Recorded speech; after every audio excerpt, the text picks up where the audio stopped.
तो गाइस मैं हूं अंकित और आप देख रहे हैं रेसलिंग फैंस नेटवर्क। तो भाई मंडे नाइट रॉ की व्यूअरशिप आ चुकी निकल के सामने। पिछले वीक तो बहुत अच्छी व्यूअरशिप थी, हम सबने देखा था, लेकिन उसके पीछे का रीजन भी हम सबको मालूम था क्योंकि वहाँ पे सीएम पंक भी थे, वहाँ पे रैंडी ऑर्टन भी था एंड वो सर्वाइवर सीरीज के बाद का पहला एपिसोड भी था। हाइप अनरियल थी। तो 1.884 मिलियंस के करीब पिछले वीक के नंबर्स थे। अप्रॉक्स 1.9 मिलियन मान के चलो। हम लोग चाह रहे थे कि भाई इतनी तो नहीं, इतना तो पता था कि इतनी तो रेगुलर नहीं होगी, लेकिन एटलीस्ट इससे थोड़ी आसपास रहे 1.6 1.7। अगर इतनी भी व्यूअरशिप आ जाएगी तो एटलीस्ट रॉ के लिए तो बहुत ज़्यादा है। इस वीक के नंबर्स क्या हैं मैं आपको बता दूं। इस वीक की जो व्यूअरशिप निकल के सामने आई है वो है 1.533 मिलियंस, यानी कि व्यूअरशिप ने वापस से अपनी औकात दिखा दी। व्यूअरशिप जो है 1.533 मिलियंस पे। अच्छा, इस वीक तो रीजन्स भी हैं व्यूअरशिप डाउन के, ना ही सीएम पंक थे और ना ही रैंडी ऑर्टन थे।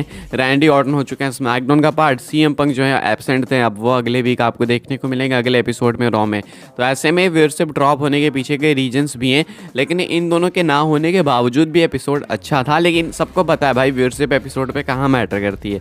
तो 1.533 मिलियंस इस वीक के कुछ नंबर्स निकल के सामने आए हैं। आगे बढ़ते हैं गैस, बात करते हैं अगली स्टोरी के बारे में जो कि है लिल उजी को लेके। मुझे नहीं पता आप लोग लिल उजी को जानते हो या फिर नहीं, मतलब इन रियल लाइफ ऐसे यूजुअली जानते हो या फिर नहीं, लेकिन आप सबको याद होगा कि रेसलमेनिया 39 में ऊसोज की एंट्रेंस पे जो परफॉर्मेंस करी थी जिस रैपर ने, वो लिल उजी ही थे। उस टाइम उनका वो रॉक स्टार गाना था जो कि बहुत वायरल हुआ था, कुछ ऐसा ही था, रॉक या रॉक स्टार करके गाना था, काफ़ी वायरल हो रहा था। तो उन्होंने उसी को परफॉर्म करके ऊसोज को वेलकम करा था रेसलमेनिया 39 में। तो ये उनकी स्पेशल एंट्रेंस थी। इसके बाद क्या हुआ था कि जो लिल उजी हैं उनसे बैकस्टेज इंटरव्यू वगैरह भी लिया गया था एंड वो कह रहे थे कि मैं रेसलमेनिया 40 का पार्ट भी होना चाहूँगा फिलाडेल्फिया में। अब पता नहीं उनका फिलाडेल्फिया होम टाउन है या फिर क्या, मैंने कहीं सुना था कि है, I don't know, I am not sure, लेकिन हाँ वो कह रहे थे कि मैं रेसलमेनिया 40 का पार्ट होना चाहूँगा एंड रेसल भी करना चाहूँगा, ये कुछ इन्होंने कहा था। अब इनका स्टेटस क्या है रेसलमेनिया 40 का, बिकॉज रेसलमेनिया 40 अब धीरे धीरे करीब आ रहा है। तो लिल उजी का क्या स्टेटस है, तो देखो कंफर्म तो नहीं कि वो रेसल करेंगे या फिर नहीं, लेकिन ये जरूर से कंफर्म है कि वो वहाँ पे अपीयर होंगे, वहाँ के लिए वो कंफर्म है। अब दो चीज़ें हो सकती है, एक तो सिंपल कि वो रेसल करेंगे और दूसरा कि वो परफॉर्म करेंगे। हालांकि तीसरी चीज़ भी हो सकती है कि गेस्ट अपीयरेंस हो एंड बस कोई उन पर अटैक वटैक कर दे, कुछ ऐसा हो जाए, कोई ऐसा मोमेंट हो जाए। तो ये दो तीन चीज़ें हो सकती है, लेकिन सबसे ज़्यादा चांसेस है एक प्रॉपर म्यूजिकल परफॉर्मेंस की। और रेसलमेनिया 39 में भी उन्होंने करा था, लेकिन वो काफ़ी छोटा सा था। लेकिन एक प्रॉपर म्यूजिकल परफॉर्मेंस रेसलमेनिया में काफ़ी टाइम से नहीं हुई है। आखिरी बार अगर मैं गलत नहीं हूँ तो रेसलमेनिया 33 में हुई थी एक पूरी परफॉर्मेंस रेसलमेनिया के थीम की, या फिर 34 में, 33 मुझे याद है, 34 में अगर हुई भी थी तो इतना मुझे याद नहीं है। उसके बाद से आई गेस सिर्फ एंट्रेंस में ही लोगों ने करा है जो करा है, वरना इससे पहले रेसलमेनिया 31 में काफ़ी गजब का परफॉर्मेंस था, हम सब ने देखा था। उसके बाद रेसलमेनिया 32 का नहीं याद है मुझे, वहाँ पर WWE ने करा था या फिर नहीं। रेसलमेनिया 33 में ज़रूर से करा था, वो बहुत ही तगड़ा था। उसके बाद से रेसलमेनिया 35 में नहीं था, 34 में भी नहीं था अगर मैं गलत नहीं हूँ तो। एंड देन उसके बाद से जब से वीकेंड के थीम्स यूज़ करें WWE ने, तब से कभी नहीं था। अब देखते हैं इस साल वीकेंड का होता है या फिर किसका होता है, बट आई रियली होप कि इस बार जो है रेसलमेनिया 40 में एक लाइव परफॉर्मेंस हो, एक प्रॉपर फुल फ्लेश्ड परफॉर्मेंस हो। एंड अभी के हिसाब से लिल उजी कंफर्म बताया जा रहा है। अब देखते हैं कि उनका रोल क्या होता है कार्ड में। आगे बढ़ते हैं गैस, बात करते हैं अगली स्टोरी के बारे में जो कि पैट मैकएफे को लेके, इनके रेसलमेनिया स्टेटस को लेके। इनका क्या है रेसलमेनिया का स्टेटस, तो देखो WWE चाहती तो फॉर श्योर है कि इनको रेसलमेनिया में लेकर आए, लेकिन अभी तक इनको लेके कोई भी बातें हुई नहीं है, अभी तक कोई भी डिस्कशंस नहीं है। यानी कि अभी के हिसाब से पैट मैकएफे का जो स्टेटस है रेसलमेनिया 40 का, वो काफ़ी अनक्लियर है। अब मुझे लगता है कि अगर WWE चाहती है कि पैट मैकएफे अपीयर हो शो में, तो उनको पहले ही जो उनकी एक फ्यूड वगैरह कुछ बुक करनी चाहिए। ये बहुत बार हो चुका, आपकी सीधा शो के दिन ही पैट मैकएफे आ रहे हैं, वो अच्छा लगता है, बट ठीक है, हो गया वो, अब रिपीटेटिव चीज़ हो गई। अब WWE चाहे तो उनको पहले ला के एक प्रॉपर फ्यूड बना के बिल्ड करके रेसलमेनिया 40 में उनका एक मैच करा सकती है। मेरे हिसाब से वो ज़्यादा बेटर रहेगा, लेकिन अभी के हिसाब से कोई डिस्कशन ही नहीं है पैट मैकएफे को लेके।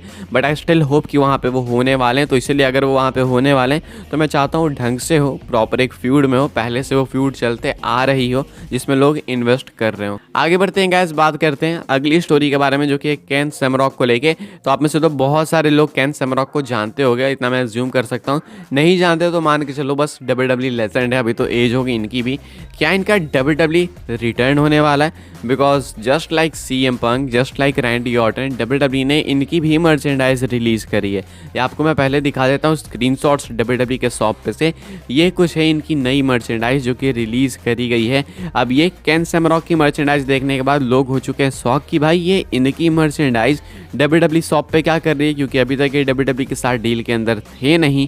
लेकिन अब मैं आपको बता दूं कि WWE के साथ डील के अंदर आ चुके हैं। तो क्या इसका मतलब है कि वो रिटर्न करेंगे?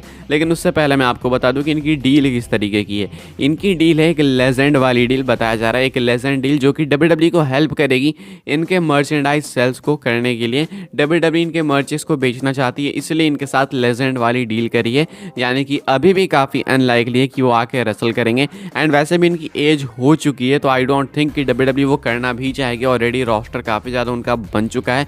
कार्लिटो को देख लो, ये लोग लेकर आए, लेकिन क्या यूज़ हो रहा है कार्लिटो का?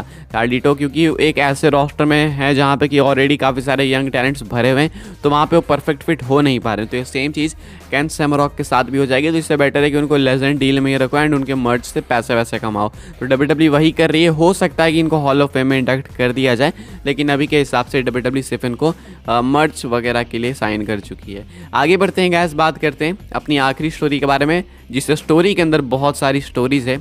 रैंडी ऑर्टन को लेके इम्पल्सिव पॉडकास्ट पे आए थे कुछ इंपॉर्टेंट नोट्स, वहाँ से मैं आपको बता दूं किसके बारे में क्या कहा, किस चीज़ के बारे में क्या बातें करी।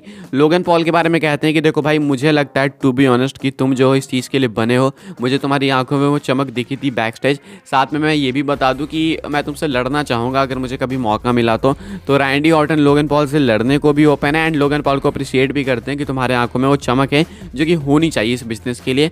अपने WWE करियर के बारे में भी वो बात करते हुए कुछ ऐसा ही कहते हैं कि देखो भाई, जो पहले भी वो कह चुके हैं कि मेरा कभी सपना नहीं था कि मैं हॉलीवुड में जाऊं, हालांकि मैं जा सकता था एंड हम सबको पता है कि रैंडी ऑर्टन जा सकते थे, बट वो कहते हैं कि मुझे WWE के साथ रहना ज़्यादा पसंद है, ये मेरा घर है एंड मैं हॉलीवुड इसलिए नहीं जाता हूँ और ना ही मैं कभी जाऊँगा। तो रैंडी ऑर्टन इसलिए ज़्यादा पसंद किए जाते हैं WWE फैंस के बीच कि भाई ऐसा नहीं है कि रैंडी ऑर्टन में स्टार पावर कम है, ऐसा नहीं कि वो हॉलीवुड जा नहीं सकते हैं, बिल्कुल जा सकते हैं, बट स्टिल रैंडी ऑर्टन ने ये सब चीज़ें कंसिडर करने के बावजूद भी WWE को ही चुना एंड वो WWE में ही रहना चाहते हैं। जेडी मैकडोना के बारे में कहते हैं कि भाई देखो, ये बात तो उसे भी पता है कि उसका सर काफ़ी बड़ा है, फंको पॉप लोग कहते हैं उन्हें, तो रैंडी ऑर्टन उसका जोक करते हैं। एंड फाइनली एक बहुत बड़ी चीज़ के ऊपर कमेंट करते हैं वो 17 टाइम वर्ल्ड चैंपियन बनने के ऊपर। कहते हैं कि बिल्कुल बिल्कुल भाई, मैं ये रिकॉर्ड तोड़ना चाहूँगा, मैं चाहूँगा कि मैं एक ऐसा वर्ल्ड चैंपियन बनूँ जो कि लोग मुझे याद रखें। यानी कि मैं चाहता हूँ कि सबसे ज़्यादा वर्ल्ड टाइटल रेंज मेरे पास हो एंड मैं बनना चाहूँगा 17 time world champion. Basically Randy Orton ने कुछ ऐसा कह दिया है। तो John Cena and Ric Flair दोनों को सरपास करना चाहते हैं रैंडी ऑर्टन, ये इम्पल्सिव पॉडकास्ट में इन्होंने क्लियर कर दिया। एंड मुझे लगता है कि फैंस इससे बिल्कुल भी डिनाई नहीं करेंगे, फैंस भी चाहते होंगे कि ये चीज़ हो।